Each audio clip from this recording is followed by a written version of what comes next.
Welcome to the Boston's Big Four podcast. Cast. New news about music and sports every week, sometimes. We're back. Episode 100 something. We're a little over 100 now, but we got a special guest with us. G-Eyez is here. Hip-hop artist out of Cambridge, Mass. Yes, sir. New album out now. So close yet so far. Yes, sir. You dropped it back in April. Been dropping videos ever since. Indeed. I believe you said you're doing a video for each song. Big facts. All right. And welcome. Thank you, man. I appreciate y'all for having me, man. Definitely. Absolutely. Man. I've been waiting to get it. This is my eager introduction to Boston's Big Four, man. We've been waiting to have you. You know. So I mentioned earlier that I did some digging, and I found the earliest song that I could find of yours on YouTube from 2007. Yes, sir. Yep. I forget what the name of it was, but that was interesting just to watch that and kind of look at your progression. So and we were saying right now, obviously you've been doing it for a while, but you're kind of just hitting your stride right now, and you feel like all the pieces are in place for you to really go after it. You got your marketing in order and whatnot. Yeah. So like me. Talk about there we go. Talk about the progression from 2007 and what that time was like for you in the industry in Boston. Yeah. And what it's like now. Well, I mean, for starters, that was a project called "It's Only the Beginning." That was exclusively produced by a producer by the name of Jay Carter, and it was hosted by Static Selector. That project for me was kind of like my introduction. But it was also like a stage where I was still trying to figure this shit out. Like I was young, I was hungry, I was just trying to put music out. So I didn't, the business, the all of the things that I know now, I was nowhere near. It would be like the beginning stages to where I'm at now. Where I feel like I'm just in an entirely. I'm almost like a different artist now at this point. Right. And to be honest, I approach this now like a brand new artist. It's funny when you talk about music from that place, because most publications, most artists, most platforms don't dig back that far. So it's not even something. This is probably the first time I've spoke on that project in a long time now. Yeah. But to answer your question, I mean, just the evolution of G-Eyez, it's really just trials and tribulations, trial and error. Learning from mistakes that were made and just growing. And I'm kind of a person that is able to learn from the mistakes that were made and move forward and grow from it. And I don't call them losses, I call them lessons. Yep. Okay. So that sort of answered the next question I was going to ask is since you mentioned that's almost two artists at times of your life, what advice would you give that artist? And that's, if there's anything else, feel free to expand. Nah, definitely. It's not a loss, it's a lesson. Would have definitely been one of the biggest things I would have told the younger version of G-Eyez. I also would have told him to trust his gut more. I think when you're young, man, it's good to take opinions and value the opinions of people that are around you. But it's even more important to trust your gut. Mm-hmm. Yeah. And as I've gotten the further in the game, the more I realize the bigger moves that I've been able to make are the moves that happen when I just literally trust what I'm feeling inside and I run with it, and the universe will start to provide the things that I need to kind of create and manifest certain things that had I not taken that step, or had I not made that move, probably wouldn't have transpired in that same way. Yeah, that makes sense. And I feel like confidence also comes with age too, and very true. As you do things, and like you said, it's something where when you're doing something for yourself and it's your way, you're not taking advice on it, and that's probably when you're most confident, because you're taking your advice and you're going for it, and you don't really care what other people say. And there's definitely something to be said about that. I think when you go at anything with confidence, even if your level of skill would have been the same, if you're confident going in, things will probably work out. It's a game changer. Yeah, it's crazy. It's a game changer. Yeah. So that's important. So where you're at now, with the new album, obviously, like it seems like everything you're doing right now is calculated, like very strategic, like with the rollout and with the viewing party for the video. Absolutely. So when do you think your career kind of, you started taking those things more seriously, kind of the whole promotion piece? Well, I mean, I've always been a business-minded person, just musically. Yeah. But I will say that I probably say the past like 3 years. Okay. The past like 3 years has been a real strategic, structured angle at the way I approach it. Big shout out Bedlam, man. That's like I've said this before, but if I'm the Tom Brady, that's the Bill Belichick. You know what I'm saying? I like so that. I mean, it's it's a lot of it's a great comparison. There's a lot of strategic meetings that him and I have on a weekly basis to kind of roll these things out from the events that are taking place to the rollouts of visuals of music, and then just really staying organized and having a vision for what I want to do and how I want to go about doing it, and then bouncing ideas off of him and some of the other team members and trying to get a better plan in place. You know what I mean? Absolutely. So when did you start working on this album? You dropped it back in April. So I mean, it started off as me dropping 2-packs. So what I was doing is I was doing 2 songs and 2 videos a month. I started that at pretty much like toward like the end of 2020, the beginning of 2021. Yeah. And then it led up to the April 30th. I mean, you can say May, but it was the April 30th was the official release. Yep. And so those 2-packs pretty much culminated to the full release. And I just released it recently, or not even recently, this week I should say. I just released the final video of the project, which was for a song called Uneducated, featuring an artist out of California named Jag. That's another thing I wanted to ask you about, how you connected with Jag, because I've been a Jag fan. He's kind of under the radar a little bit. But I've been a Jag fan for a while when he was working with Cassidy back in the day, like 09, 2010. Yep. So how did that connection come about? Because he's definitely a underappreciated lyricist. Facts. Yeah, nah. Big shout out to homie Jag. I just talked to him about a week and a half ago. Outside of that record, we have like 4 or 5 other songs, to be quite honest. But to specifically answer your question, I mean, it's just kind of a universal connection that kind of happened, man. I mean, with the release of those 2-packs that I just mentioned, a lot of people just started gravitating toward what I was doing. Right. Him being one of them.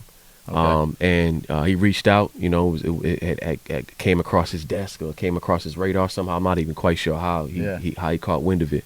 But he reached out and was like, "Yo, I'm digging what you're doing. Let's work." And so we kind of went back and forth from there. And from that point now, I mean, Uneducated is out now, but like I said, we have like 4 or 5 other records that are in the tuck. Word. Yeah. Who are some other artists you'd like to work with? Who are some local artists you'd like to work with? Who you have? See, that's I always hate to answer those questions because when I leave somebody's name out and then they see this, they're like, "Oh, how come you didn't? I just talked to you yesterday, fam."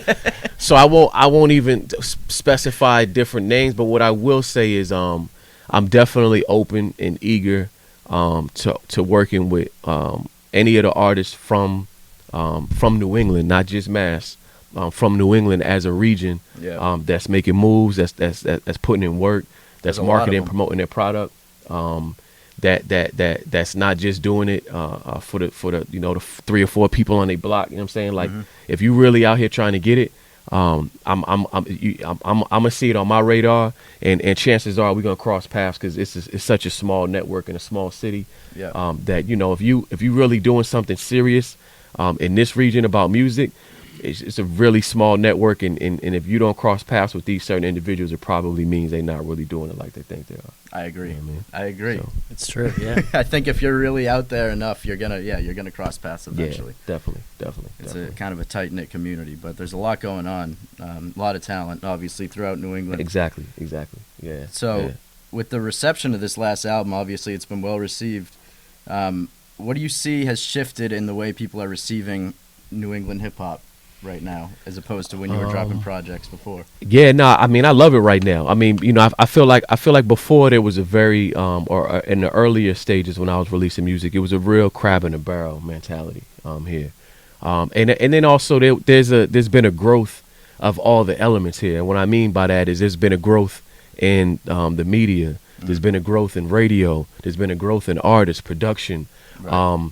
And so with that, it's giving the artists more platforms to be able to showcase their talent through. Yeah. I think in the earlier times when I started, there weren't as many outlets for the indie artists out here. So, you know, we were all clamoring for like 2 or 3 doors, right? And so there was more of that. This crab in the barrel mentality came because everyone felt like there was only 1 or 2 outlets. So if it wasn't me or my man's, then, you know what I'm saying, it was middle finger to rest. You know what I'm saying? That was kind of that. You can't let him make it because I need to Yeah, because I need to get in there. And it's like a lunch line. Like, there's only one line here. You got to get behind me, fam. It was kind of that sort of energy. Yeah. I've heard someone use that same analogy, the crabs in a bucket thing. That's crazy. Yeah. It's the truth, though, man. Sense, you know? Yeah. But I feel like, I still feel like we still growing and we still got some ways to go. But I will say that the growth and the development of the region and just the artists and the connection between the artists, the connection between the DJs, the connection between the locations and the venues, the connection between the promotion, marketing, radio, all these things. Even publications like yourself, right? So these things are all they're all making for a network and a scene out here now. Right. And so now it's kind of taking place where, you know, if you're actually doing something, if you're making moves out here, you're going to end up kind of touching these different platforms, touching these different DJs, touching these different networks, locations, venues, etc. And like I said, it's a smaller network, so the cream right now is rising to the top. Right. You know what I mean? Yeah. Right. And so I say that's probably the best way to explain it. Yeah. It's interesting how it takes time though, because like the social media part has been there for people to network for a while now, but the things you're talking about were happening while social media was sort of brewing. Exactly. And people are just sort of shaking off that mentality of like, oh, we can both eat. Like, this is fine. Yeah. I don't mind. I don't mind us both performing together or Absolutely. like having, you know, Absolutely. I think, cool. I think also too, and you mentioned something about the social media. I think it's a great point, right? Because I think with the culmination of adding that social media element to it, it took away. It almost empowered the indie artists because in the earlier stages, even before I first started, it was all about trying to chase a deal. Right. You know what I'm saying? And now with the empowerment of these social media tools, as an indie artist, I don't feel the pressure of trying to chase a deal. You know what I mean? I can build my own audience independently, and if I can get 1,000 people to come to my event, just 1,000, and purchase my merch and come to my events, and you know, like it's you essentially are trying to it's this grassroots approach that was once only a backpack thing is now a mainstream thing. Mm-hmm. And if you can master that social media tool and build your audience, and you take it from 50 to 100 and 100 to 500 and 500 to 1,000 and 1,000 to 5,000, like, and you just gradually build and build and build. And once you start to see that what you're doing is actually working, the gratification that comes from that independent grind and that independent hustle to know I went from, 500 followers that were listening to what I do on Spotify or Instagram or etc. to now I got 15,000 or 1,500 or whatever your mark of success is. Yep. That sort of independent approach is way more appreciated now because of social media. Yeah. Absolutely. Yeah. We've talked about it before, like when social media really started taking over, like around 2009, 2010, it seemed like there was just like this all of a sudden this like just surge of artists coming up. Like there was more. It was Mac Miller, J. Cole, It was Drake, it was like A$AP Rocky, like that whole generation of artists came up at that time because they had social media. Absolutely. Yeah. Like it helped a lot. It definitely did. Yeah, it's interesting because I think from an artist perspective, the DIY thing is better, but from an industry marketing perspective, you need teams to do that. So it's like for the social media, you can get that organic original buzz by finding followers on social media, doing DSLR videos, like making good quality content doesn't have to cost $100,000. Exactly. And then when that gets established, people see your talent, then you can put $100,000 behind it in a real studio and all these teams of people. And to what you're alluding to, the team starts to build from there too. Yeah. So do you have a reliable team right now? Can we shout anybody out? I mean, I want to shout the whole team. That's another one of those things where you know, you don't mention somebody that like, I was just with you yesterday and I helped you put I came up with the idea for that visual. Like, so now shout out the team. Shout out the whole team, man. Yeah. Shout out the whole team. CMB Publishing as a label, CMB as a street team, as a marketing corporation, as a publishing company. Shout out the whole team. Shout out the whole team. CMB Publishing. What is CMB, and this is your business? Correct. Okay. So CMB Publishing is a publishing company that I own. I started in 2017. It's a publishing company it's predominantly centered around writing for film and television. So currently I have placements on ESPN Sports, and I know you guys are big on the sports vibe. Absolutely. I have placements on a show called 13 Reasons Why on Netflix. What? Damn. Yeah. You have a song on 13 Reasons Why? Episode 11, to be specific. Oh my goodness. I have music on Music Moguls on VH1, which was a show with Dame Dash, Jermaine Dupri, and Pharrell. Wow. Best Damn Car Show on MTV. I mean, I've got multiple different placements. You know what I'm saying? God, So that's amazing. So that's got to be, that's like what some people aspire their whole career to get placements like that, and you're there. So how have you found, like, are there? I mean, I imagine now you have roots in the industry, so you can probably find more placements. And like, how has it been since those doors have opened? I mean, it's you know, listen, man, I'll be totally honest with y'all. It wasn't some genius, you know, Albert Einstein thing that I came with. All the things that have been happening for me, even things like those, you know, the placements to the publishing company, to the marketing that you mentioned, to the culmination of where I'm at as an artist, have all come from what I said in the beginning, and it's just trial and error, bro. Mm-hmm. It's learning from my mistakes. It's figuring out, you know, what I'm doing right, what I'm doing wrong. On the publishing side, an opportunity came. I didn't really think that it was going to be very lucrative, to be quite honest. I did a couple of songs for on the publishing side. The songs ended up getting placed, and I'm like, oh, wait a minute, there's a bag here.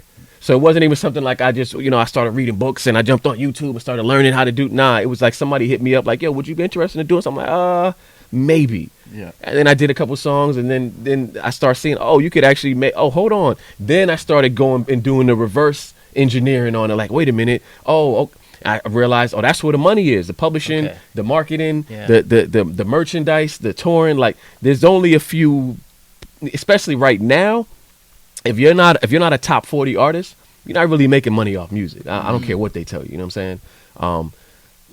With the invention of the streaming platforms, and then moving away from the physical CD. Yeah. I mean, we talking, you know, cents on the cent. Yeah. Oh, I've seen You know that. what I'm saying? I saw it. That was There like, was a meme the other day. Yeah, it's like half of a 17,000. penny. It's Yeah, like, exactly. Yeah, for real. Yeah, exactly. Yeah. So, and the whole top 40 metaphor is that you gotta be in the billions of streams to make any real significant money, bro. You know what I'm saying? And at that point, you've already made money. So it's Facts. to where, like, Exactly. Facts. and I In other actually, ways, we talked a little bit about this off camera, and like I think that it's one of those things that when you get those first breaks, you find your placements in things like this that may not be the big album that you wanted to do, like, but it's that gives you that foundational support to be able to, I mean, financially to support your creativity and make those albums that become top 40. And I think a lot of artists don't see that stability. I think it, like you were saying, a lot of people back in the day was like, you're chasing a deal, because that's where stability would come from the label. But now you sort of have to, I think we even talked about this with Spose, the most successful rappers you see made money elsewhere, and they're still rapping, and that's where they have gotten successful. So that's true. It's really interesting. So I mean, it sounds like, whether you, like you said, not like a genius plan, whether you masterminded that or not, you played it perfectly right, which is great. Thank you. Yeah, appreciate it. And I guess now I was curious, when you get placed, are you producing like the whole beat? Do you have somebody that you work with and part of that, or is it more like no? Good question. No, I unfortunately, I haven't put on the producer's hat specifically yet. Okay. But I have a couple different producers that I work with, and then also depending on the production company, and don't confuse that for producer. The production company, the film and television production company is what I mean. They also might have a producer and like refer me to some people like, hey, we're working with these guys. They'll send you a pack of beats or you'll link with them in the studio. So it kind of varies. But yeah, I mean for the most part, I'm open to however the production should arrive. Okay. Yeah. So you're from Cambridge originally. There's a report to be exact. 4-4 stand up. We out here. Okay. But you lived in Texas for a while too, right? I did. Yeah, I did. I'm a Cambridge-born MC by way of Houston, Texas. Okay. So that whole dichotomy was basically I went to middle school and high school out there. Okay. And that kind of gave me like a culmination of when this whole like Southern element became the more popular or more dominant hip hop driven form of music, I guess we'll call it. Yeah, Houston especially. Exactly, yeah. So that for me was special because I was listening to that before it was like a cool thing, you know what I mean? And when I was coming out here and they're like, yo, what's that? You know what I'm saying? I hear, they just listening to all the East Coast joints. So, you know what I mean? The further south it was a Lil Wayne or maybe a T.I., you know what I'm saying? But, or some West Coast cast, but outside of that, it wasn't really, if you was from the South, it wasn't, they was looking at you like you had, 14 heads at that time. Yeah. And so, where I got that chance to kind of adapt that Southern culture, specifically Houston, because Houston is its own, that's its own animal in itself. You know what I'm saying? Like, and the style, when the you think culture. Of the most iconic hip hop cities, Houston comes to mind. Yeah, definitely. Yeah. They got they literally have their own style, their own slang, their own dress code, their own. It's you know what I'm saying? It's different than every other place in the South because they have their own thing going. It's not. You can't just say Houston and just bunch it in with the South. Right. It's not. Yeah. It's they got their own. They it's like the unicorn in the South kind of thing. I mean, yeah. So having experienced both cultures, I imagine like the crab in a barrel mentality up here.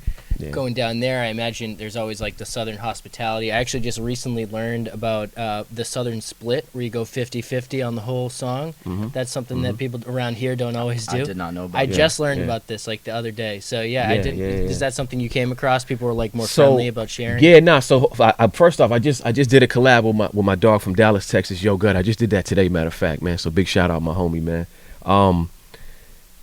So one thing I could tell you that I learned from my time in Houston, or just Texas really specifically, was that whole independent hustle that I have came from that upbringing. Okay. And it was because Houston and just the South in general, because they didn't have the same recognition that the East and the West Coast had at the time when it became a popular thing. That whole Master P theory out the trunk, that was because they didn't have the record labels at their disposal to just go to in New York or just go to LA and just visit Universal or Capitol, or they didn't have it. So this independent hustle came from that, and not just that, but the way that the music is embraced in the South is different. And when I say that, I'm talking about let's say, for instance, like an artist like myself, right, or any other, the top tier artists from New England that are really making moves out here. Once you kind of get to my level and up, the region will start to embrace you, meaning like you'll go to a G-Eyez show and see 5,000 people. It won't take for me to already be quote unquote in the industry for them to embrace, which is different here, right? Yeah. So out here. It's and I want to shout out the homie Brendan McGurk, man. We had a great conversation a couple weeks ago. It really stemmed around. B was in the room too. It stemmed around this whole this inside out, outside in theory, right? And with that that why I came with that phrase, which is basically here right now, you have to almost be recognized outside of Boston or outside of New England for the locals to embrace you. Now, I'm not talking about the music scene. Right. The music scene will know who you are. The publications will know who you are. The DJs will know. I'm know talking what you about mean, the though. general fan that knows who the top 40 artists are. I know what you mean, though, because there's a Yeah. lot. We talk about how much talent there is, and there's so much. But if Yeah. you talk to like a casual hip hop fan, yeah. they're like Joyner Lucas, Cousin Stiz. That's like, it. That's, Yeah, you know what what's I funny? mean? And most of them don't even know that they're from here. Right, Yeah. right. I've mentioned this to people before. I brought up big artists. I mean, I'm gonna like spare the list right now, but Yeah. like people who aren't Cousin Stiz, aren't Millies, aren't Joyner Lucas, Yeah. that you should know if you Right. know music Yeah. around here. Right. And so many people don't. And I'm like, Yeah. oh really? They're from the town you live in. You Yeah. don't know about them? Right. Like, Yeah, that's yeah, weird. yeah. So anyway, yeah, that's something that, and I actually, Jack and I have been doing this more lately, especially since shows are back and we just want them so bad. Facts, I just yeah. look up who's performing at the Middle East anywhere, and I'll Yeah. just go to the show, like Yeah. see what's going yeah, on. See, and just kind of just tap into the market. Yeah, Yeah. it's something that people have to do, and like you should be more open to. I mean, what are you doing? Like, go places, you know? Yeah. It seems weird. I mean, that's the big difference between the places in the South. You know what I mean? Yeah. The casual fan is tapped in to their, I don't see underground. It sounds so cliche. You know what I'm saying when you say that, but they are tapped into to the homegrown is probably a better way to say it. To the homegrown talent. Whereas out here, until you get on them certain stages, they won't really. I mean, listen, I had a conversation with a girl a couple weeks ago, who's a super hip hop head. You know, loves the music. I thought she was a hip hop head until she met me and was like, yo, like I dug into your catalog and like, yo, you're amazing. Like you sound like you're already in the industry. And then from listening to you, it made me realize that it start to dig into like there's a whole scene out here and I've been living out here my whole life and I didn't know that. And I'm like, damn, like, wait, what? You know what I'm saying? Like you didn't know there was like there's a scene out here. There's like artists out here that are making moves. Like, yeah, I didn't even know. Like, I didn't even know Bia's from out here. I didn't know. Like, just things that are like, yo, what? You know what I'm People saying? still Like, don't know Bia's from out here. That surprises me. Yeah, Like, that surprises me. People are like, oh, you heard this new song? I'm like, you know she's from Boston, right? I'm like, oh, really? Yeah, no, they It's don't so- know, it's bro. crazy. They're not tapped in. Yeah. I literally showed people. I showed the Bia Russ song "Best on Earth." I showed people that, and these people turns out they actually didn't know Russ either. But they, All right, so these people just don't know much. I was they like hip hop. It was strange, but Yeah, I yeah. show them, and they're like, oh, "How many views does this have?" And I was like, 38 million. They're like, "Oh, so they make money?" And I was like, "Yeah, where have you been? Like Yeah, these are yeah, like, yeah, I mean." yeah.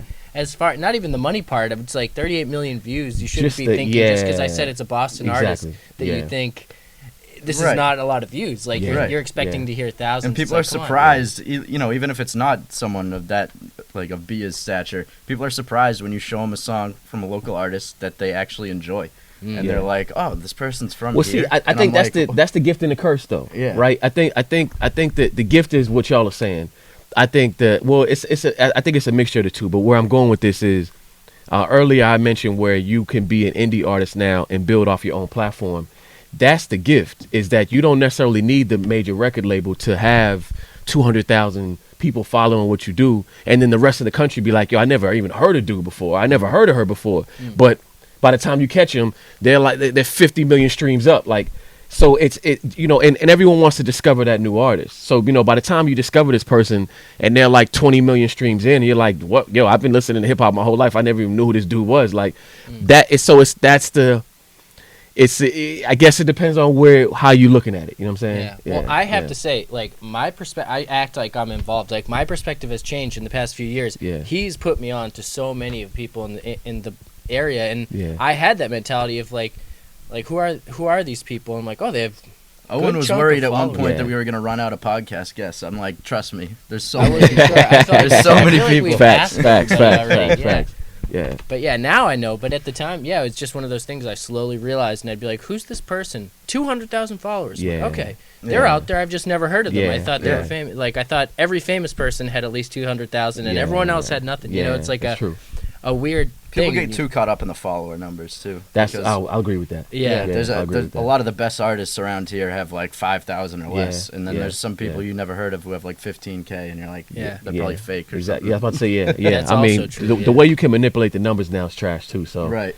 the person may have 1.2 million, and they really only have like 20,000 that are really like for real. You know what I Because mean? the first 100 comments are promoted on Boston Speak 4. Yeah. Just all the spam.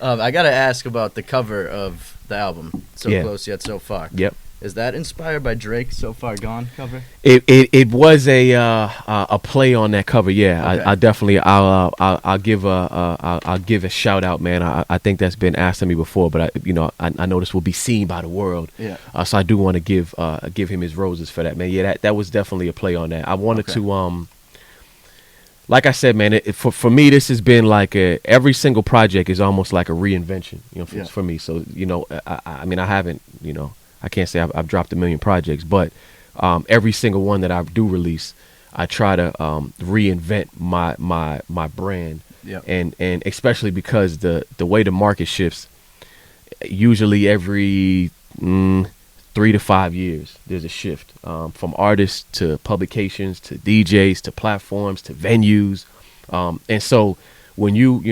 reintroducing yourself, it's almost like, hey, because most of the people are like, yo, I got to dig back to know who you were. I didn't know you've been doing it since then. Like, right. So it's like, you know what I mean. So you almost have to like approach it like a brand new artist every single time. Right. And so for me, this was, though it wasn't my first project, I treated it like it was my first project. Okay. Yeah.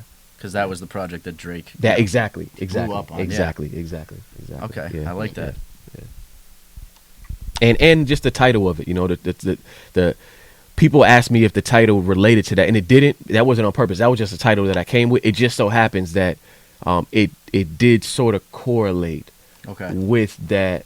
It's the energy behind the title. So the So Close Yet So Far is just an analogy, meaning like so close, literally to where I'm trying to get to, but also in that gray area where, like, man, I'm looking, I can see I can see it, like with that Paul Pierce. I know y'all can't see on. There's a nice Paul Pierce jersey on the wall, y'all. You know what I'm saying? And I can see it, but I'm just not close enough to touch it. But I can see it though, and that's that metaphor. You know what I'm saying? Okay. Yeah.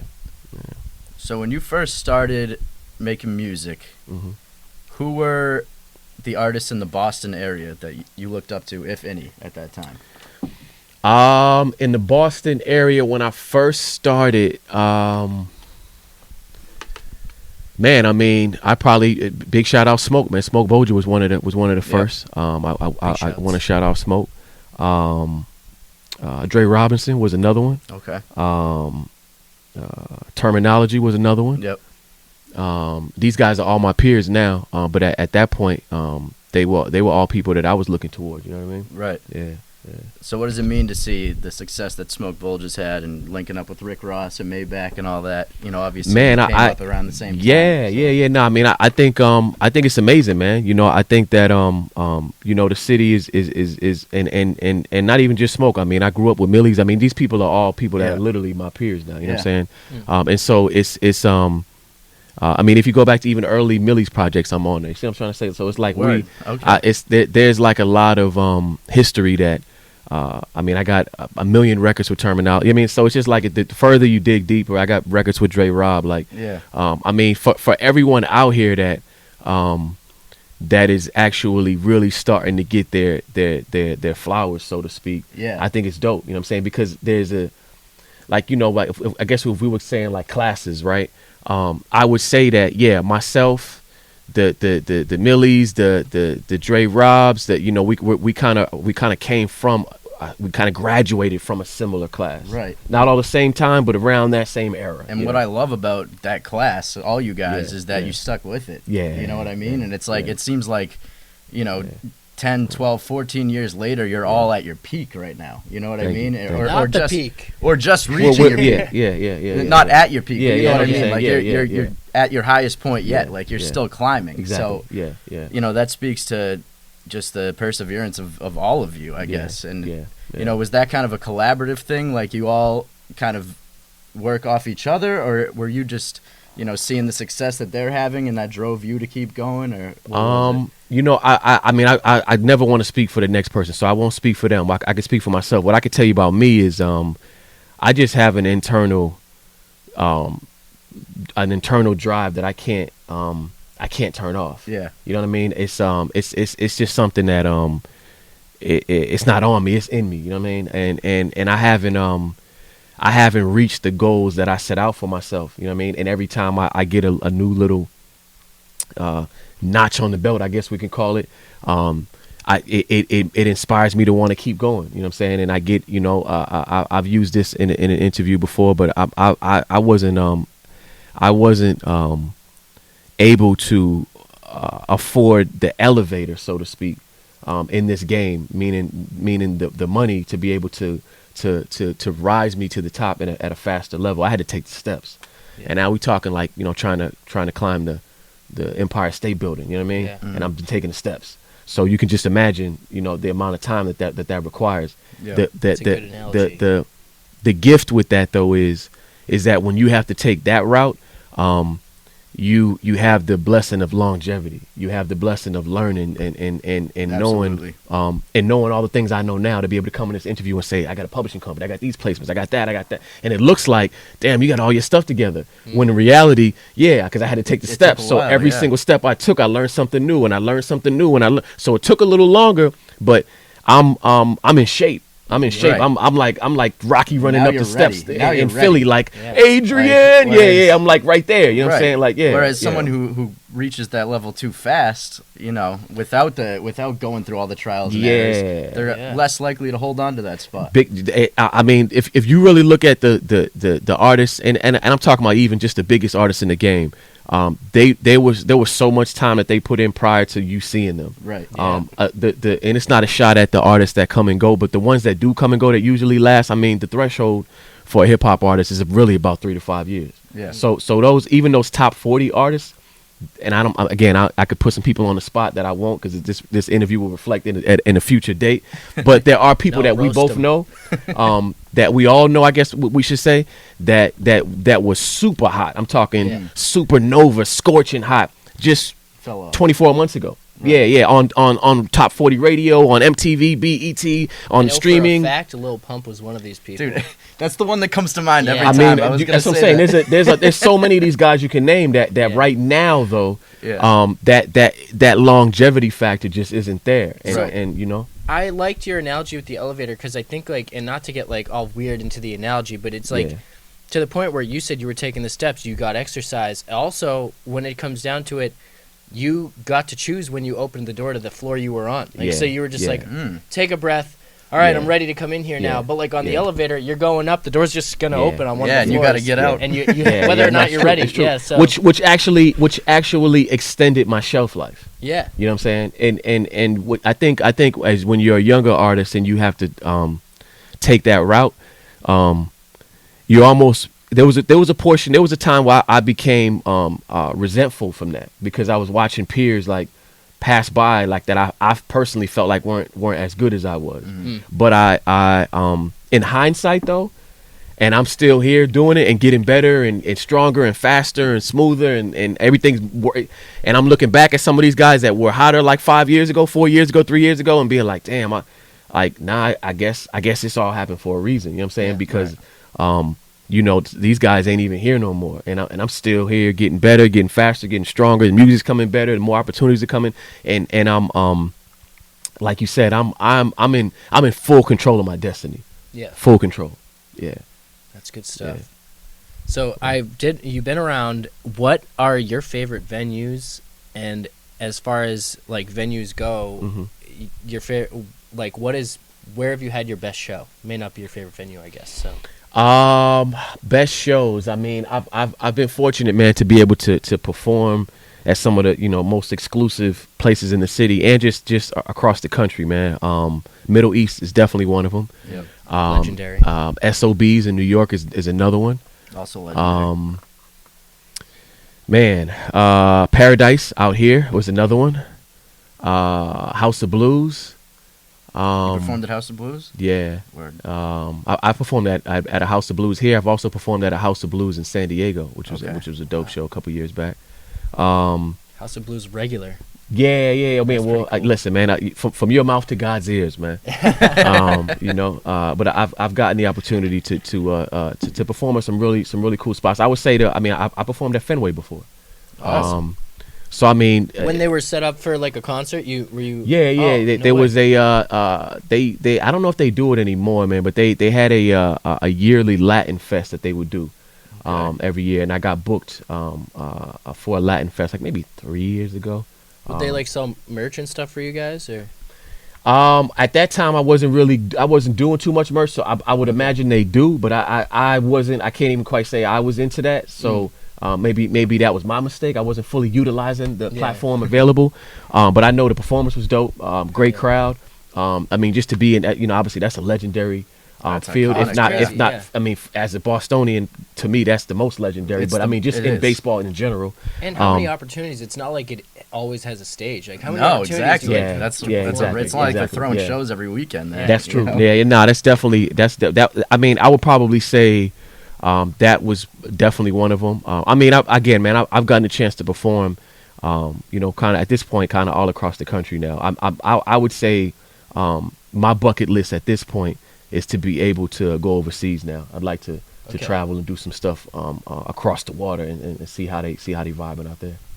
Yeah, that would be fun. I always think that that's something that if like you have the ability to do, I think a young artist should go to another country because that's absolutely. where people don't know you. There's also that allure of you're from another country and like there's they're a different gonna follow- appreciation for American hip hop too out there, man. Absolutely, there is. We've talked about that with artists who have toured over there, and it's Yeah. like the young kids respect the culture a little bit more over there.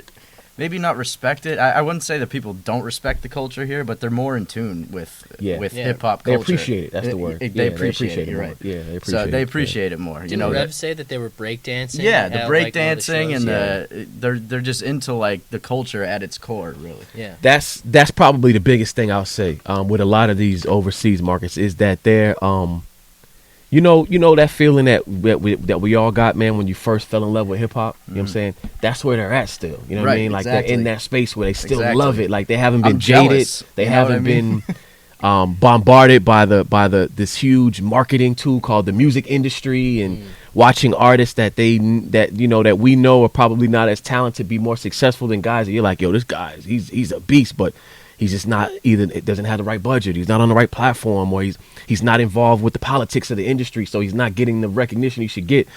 They haven't been bitten by that bug. You know what I mean? Right. They're just like, yo, we love hip hop and we love this guy. I don't care if he got 1 million followers or he has 1,000 followers. He makes some dope shit. So Right. There are some Boston artists that tour overseas and they get more love overseas than they do here. Absolutely. Which is a Absolutely. shame, but Yeah, absolutely. it shows you why they're doing that. Yeah. Yeah. We're clipping this out with the caption, "Is Boston petty?" We're done with that conversation. We're moving in the right direction. I like it. Yeah, no, I mean, obviously we know that people everywhere have that appreciation, and I did want to ask. So I was kind of, the question started. I was thinking more Boston area, but so you performed all over the country. Yeah. And you mentioned that the culture is different in the South. So, are there any states that you found in particular are more receptive to hip hop than others? I wouldn't say more. I would say that they're more open to an artist that they may not have heard of and giving them a shot, right? Like not having necessarily see them standing next to the big label guy or having 200,000 followers on their Instagram. Like, you know what I mean? Like, it's just, do we like the music? Is it are you dope or are you not dope? You know what I mean? Is your presence there? You don't have to have 47 million gold chains on, you know what I mean, with the latest Gucci. Show me the music. Yeah, just are you dope? And we're just gonna judge you off of that, bro. You know what I'm saying? And I think that will I would probably say that that's probably one of the biggest factors I find. But just it's really just that, if you've made it to a certain level as an artist from these southern regions, that they have a tendency to embrace their homegrown talent in a different way than I'm not even just gonna blame New England. I would say that's more of an East Coast thing. Agreed, yeah. When I think New York is that way too. Yeah, definitely. What I'll say about the difference in New York though is that because the industry is there, the opportunities are different, right? So because the labels are there, the execs are there, the buildings are there, there's just a different. I mean, that's the Mecca, right? So we talk about venues, we talk about locations, we talk about DJs. Like, there's just a different level of. I mean, in the industry is there. It's almost like. In New England, it's like the Wild Wild West out here right now. Yeah. So right now, we've like with people like Bedlam and the other certain people that are like trying to shout out Bedlam, that are trying to incorporate the industry out here. They're trying to they're almost like creating the industry that at one point didn't exist here, right? So when I call it the Wild Wild West, all I really mean by that is that there's no real chain of command. It's, you know what I'm saying? It's just like, the guy from off his block who has 1,000 followers and, may hustle to get up enough money to get a feature from a main artist.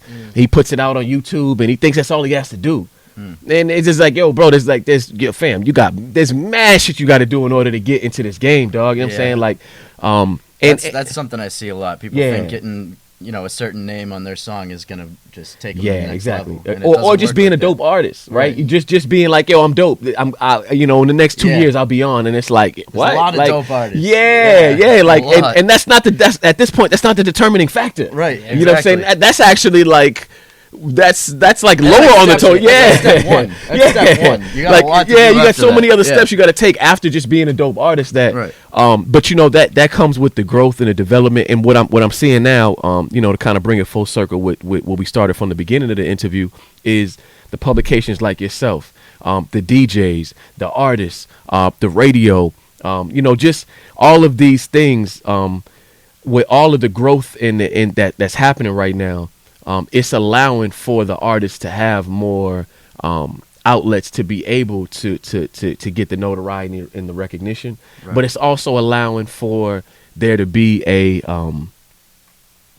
some sort of, and I use this very loosely, but some sort of organized industry. I use that very loosely.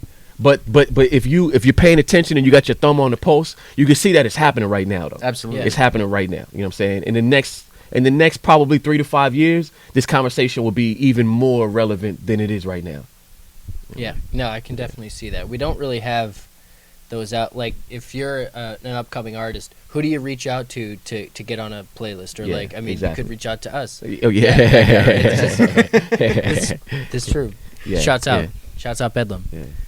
But yeah, that's the thing. Like, there's these outlets need to be there, and it's not always obvious to everyone. And I think you kind of have to have the right friends, and that is part of obviously becoming anything is like making the right friends. So that's just absolutely that's important. So facts. We're building that around here. We're getting there. We're getting there. Exactly. Yeah.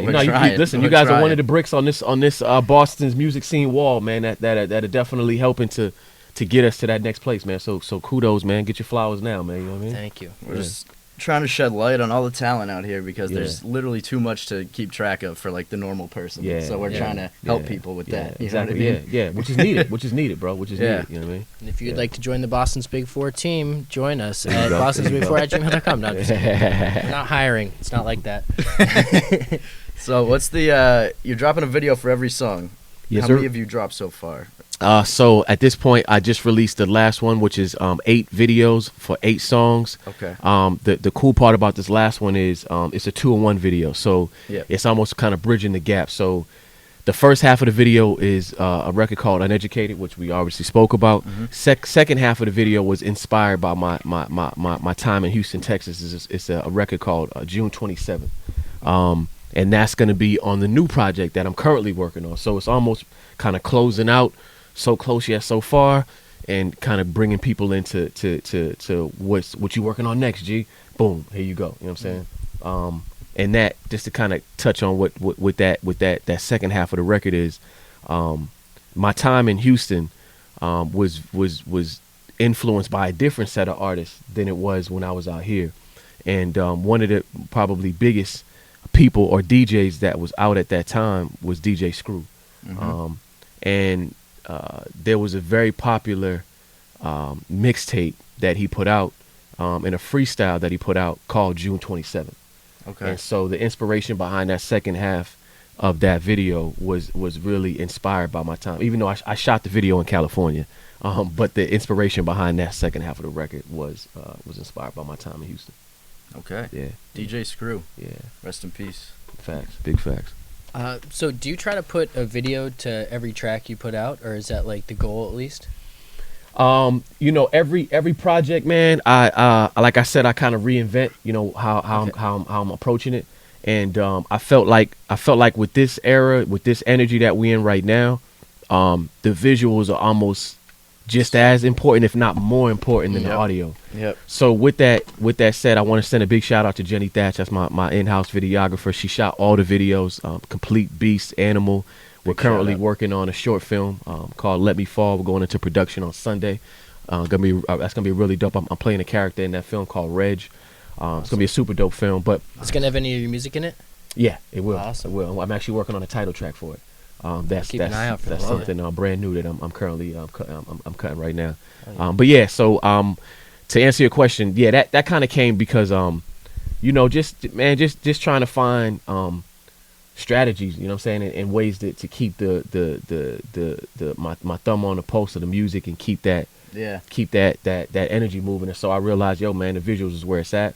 It really is. I've been fortunate enough to have a really dope videographer who's we collaborate on all the visuals, and I send her a record, and I have an idea, I'll send her the joint. She's like, yo, I like it. This what I might have. I'll tell her what my idea is. She's like, well, that's a cool idea, but this is what I was thinking. And sometimes we go with her idea, sometimes we go with my idea, sometimes we marry the ideas.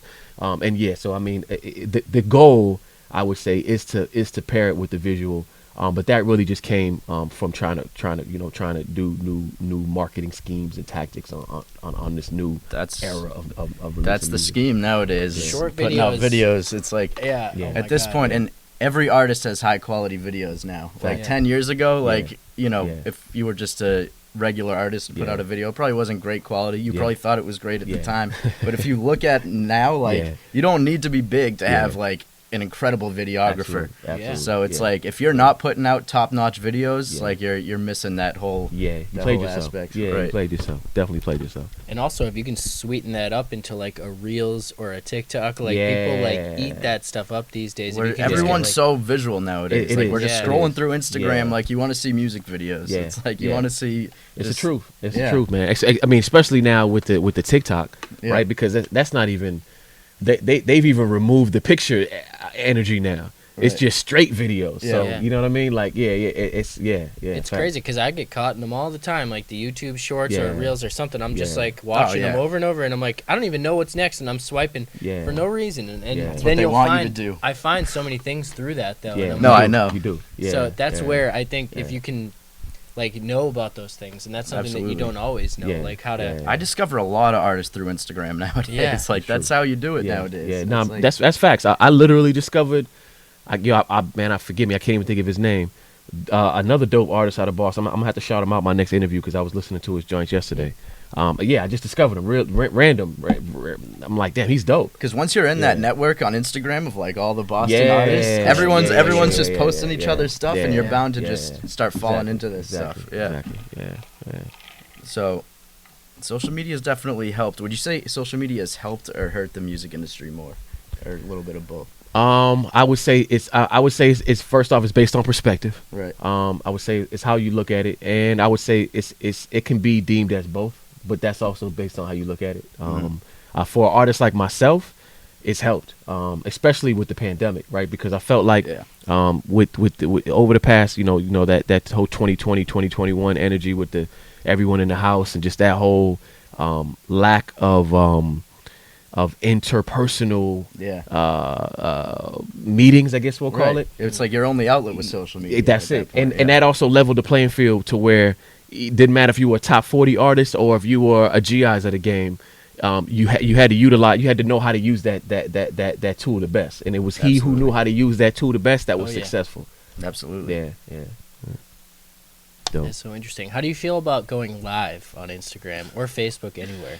So I went live today for the first time in a second, man. To be honest, I just was tapping in.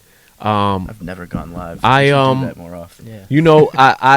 I think that at this point, similar to kind of what I had mentioned earlier, any way that you can engage your audience, whether it's 3 people watching you live or whether it's 300,000 people watching it, I think that the social engagement of keeping your audience in tune with what you got going on is key, especially if you're an indie artist and you've had the opportunity to kind of utilize those platforms. Last summer, I did a producer series called Producers Pandemic, and pretty much what I did is I had I have producers come in and kind of from all across the country and play beats in the same way you would see them come on or artists come on and spit a 16. Yeah. And I'm actually I know B's like, yo, I've been wanting you to reintroduce this series for quite some time now, so I shouldn't even mentioned it. Oh, that's gonna be the whole talk on the way home. I like that idea though. But yeah, I'm gonna reintroduce that, man. But yeah, it for me, what it did is it it kind of opened up that lane for my audience to be like, yo, you know what I'm saying, this is dope, and whether there was 100 people in the room or whether there was 3 people in the room. Just being able to engage in a space where they don't have to physically be next to you, physically be in your space, especially with what's going on now. I'm not even gonna get into all of the vaccine talk and all that, but like there's just a lot going on, and just that whole social distancing and all that. It definitely, if you are an artist that utilized that platform, it was definitely a lucrative piece. Especially if you know how to use it live. Yeah, absolutely. I mean, there's somebody like the beat thing you mentioned. I feel like you must know Kato. I feel like he's done a lot of things like that, especially throughout the pandemic. He was doing sharing, listening, critiquing people's beats, and that's. I mean, people had to get creative during the pandemic. Yeah. I mean, it started the whole versus thing, which is great. I love those. It literally started the versus thing. Yeah, that's a fact. That's a fact. And it's just cool because I don't think people always get feedback like that live. Like, you play it for your friends or something, and they tell you like, oh, it's cool, and they don't don't really tell you. You got someone really critiquing it. So you know what it also did too, man. It also gave a more personable approach from the fan to the artist, or even the producer, or whomever is utilizing the platform, because now you like. Right, so let's say, for instance, you're from Nebraska, right, and you're nowhere near New England, right? Nobody's now you guys Nebraska. might know who I am. Y'all might be like, yo, I could call G and he'll pull up, he'll do some interviews, or I might see him at an event, or I might run into him at a show. The chances of them running into me would have to be at an event, would have to be at a show, and even just to get me to react to what they're saying, right? If you can jump on my live, I might respond to what you're saying, right? You know what I'm saying? So it's just that sort of engagement, almost like. It almost is it's a mutually beneficial thing that's taking place now, right? Because now the artist has a direct connection with the fan, and the fan feels like, yo, I was on live last night with G-Eyez, and he responded to my shit, bro. Fans He's a cool always dude. want to act like they know Yeah, the artist, you know what I mean? So when you're on a live with someone, yeah. it's like you're hanging out with them. Facts, you know? facts, So it's like I'm actually shy to join live sometimes because I'm like, if I'm the only other person and they address me directly, and it's just you and them. They're just looking at you. Oh my god, that's what would scare me, and I don't know. I always think it's funny at the beginning of a live when everyone's trying to be like, all right, we'll just yeah, they're like, all right, so what's going on here? What are we doing? They're like, there's Millie's like small does talk. that. Millie's goes on live like every night, and he'll just be like, all right, what's up, guys? Like, what's going on? And then people start talking, and he starts communicating. With them. It's like that's what you need to do. I mean, that essentially, man, for and I wouldn't even just say an indie artist. I would really just say. Even for y'all, man. I mean, any independent publication, artist, producer, hell, business owner. You know what I'm saying? Utilizing those tools, man, is really just is gaining fans. Is gaining recognition, eyes, people to see what you're doing. Even if there's just 3 people on there, because those 3 people will run around and be like, yo, I was on Dude's Live yesterday, and then they're gonna share it with the next person. Next time you're on, now you got 6 people to jump back on. Now you got 15 people. Like it just keeps growing. You know? And I'm recognizing now like how important it is because of the social media and how everyone's so just like visually driven now. How important it is to get your face out there like a lot. You know what I mean? Yeah, it is. Like you want people to know what you look like, so they'll is. recognize you if they see you in person or if they see you in a video. They'll be like, I know that guy. Absolutely. So it's like you got to keep putting your face out there all the time. Absolutely. Yeah, I agree with that. Yeah, 100%. What's your next plan? Musically after this project, do you have another project in the works? Or are you? Yeah, definitely. So I'm currently working on the next project. It's untitled right now, although I do have a couple titles I'm playing with. The song June 27th that's in the new video will be off that project. And right now I'm just cooking, man. I'm kind of like, it's almost like a transitional period for me. So I mean, with the release of Uneducated last week. I want to send a super huge shout out to my dog DJ Foreign, who premiered it on Jammin' 94.5, Vicky from Vanyaland, just all the publications that show love and have been backing the project in general, I should say. Yeah. I'm just I'm in a space right now where I'm just cooking, man. I'm just making more music, and I'm you know, when I get to that comfortable space where I feel like it's time for me to start to introduce that new wave or new element of whatever the next batch of G-Eyez content will be, then you'll start to see that. And to be quite honest, I think it's coming pretty soon. So love it. Yeah, Love it. Yeah. Awesome. So you mentioned that the show you did at Fenway, you didn't have merch at the time. Is there merch now? Can we find? I got the merch on right now as we speak. Love fam. it. I noticed they're both running. What are you yeah, talking it's like, about? Yeah. And so matter of fact, man, you can go to my website, G-Eyezmusic.com. All of my social media, my website, everything is uniform. Everything is G-Eyez Music, G-E-Y-E-Z Music. You go to my website, it's got all my videos, all my music, as well as my merch. I got hoodies, I got T-shirts, I got socks, I got things. I got the leggings for women. I got a bunch of different pieces on there. You got everything. Yeah. Do we have baby onesies? Nah, but you know what, man? I thought about doing that, bro. So just based off your recommendation, you might go on tonight, won't see that, but give me about a week and a half. You might be like, yo, I inspired that, fam. You know what I'm saying? A lot of babies popping up in my life. Yeah. I feel like all our friends are having kids now. We need. You know what? I might need you to. I might need to do the signature edition. And I'll pull up on you and just have you sign a few. You know what I'm saying? Just because you recommended that specific line. You know what I mean? Don't give me too much. Thank you though. You know, that's dope. It's awesome. So check out the merch at GIzmusic.com. Yes, sir. Awesome. G-Eyez Music on Instagram. Yep, G-Eyez Music on Twitter. Everything. Facebook, and of course, obviously the website, G-Eyez Music. Yeah. All right. You got any live shows coming up? My next live show. So I just actually was in negotiation for a live show with some pretty big acts. The date is in November. Well, actually, I got a couple. I am doing a show November. See, man, I should have pre-looked at these things prior to me jumping on. But I have 2 shows coming up in November. Okay. That are already on the schedule. Stay tuned. Follow G-Eyez Music on Instagram. Stay tuned. You won't miss it. Yeah. We'll try to be there, definitely. Yeah, I need y'all to pull up, man. Yeah, so, absolutely. Come rock with your boy, man. My live show is probably more intense than my music is, man. So I get a lot of compliments about the live show. That's an important aspect of next element. If I can get some pyromechanics and some fire belly dancers and hell yeah, some lasers, in the back like Skrillex. I mean, we could try to get it popping, bro. That's exactly. Things going with that long exposure type of thing. Yeah, oh man, love it. Yeah. All right, well we'll let you go. Man, I definitely appreciate y'all for having me, man. I've been watching. You coming, man. I've been tuned in, and I've been kind of seeing the growth and the development, and I'm here, man, for whatever y'all need, bro. Appreciate that, man. Thank you. Thank you. And keep doing your thing. Thank you. The music is incredible. The visuals are incredible. Thank you. Everything. So Thank you. Thank you for coming on. Appreciate it. G-Eyez Music everywhere. Yes, sir. Peace and love, y'all.